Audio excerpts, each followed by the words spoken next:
बरं का. तर ह्या लेकराला कुठंतरी घ्या, जलसंपदा घ्या, एमएससीबीत घ्या, कशात घ्या. तुमचं पाठिंबा आहे का ह्याला? वर हात करून सांगा.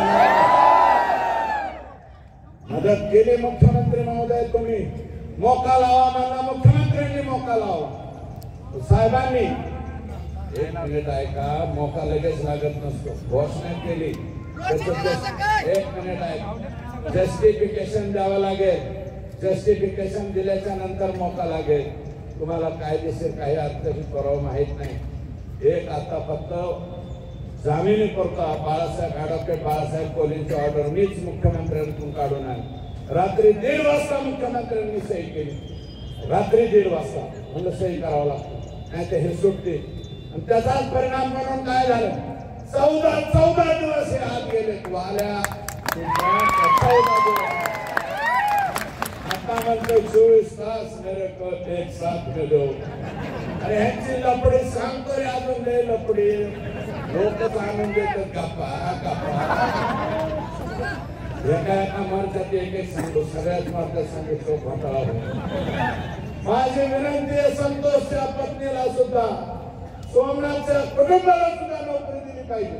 वाकोडे दादा, खरोखर तुम्हाला सांगतो, मी पालकमंत्री राहिलेलो आहे त्या जिल्ह्यात.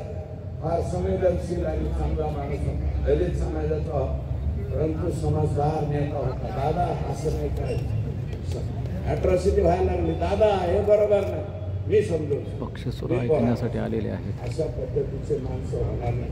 थोडं त्या घटना घडल्याच्या नंतर त्यांचा मृत्यू झालेला.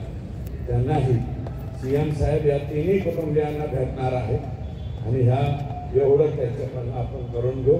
मी अधिकच काही न बघता, हा जोश, ही ताकद आणि हा राग कधीपर्यंत तुमच्या जागेवर राहायला पाहिजे. जोपर्यंत हे फाशीवर जात नाही तोपर्यंत एवढीच विनंती. संतोषचे मारेकरी फासावर जाऊसवर राग कमी करू नका, एवढे हात जोडून पाया पडून विनंती करतो आणि या ठिकाणी थांबतो. जय हिंद, जय महाराष्ट्र.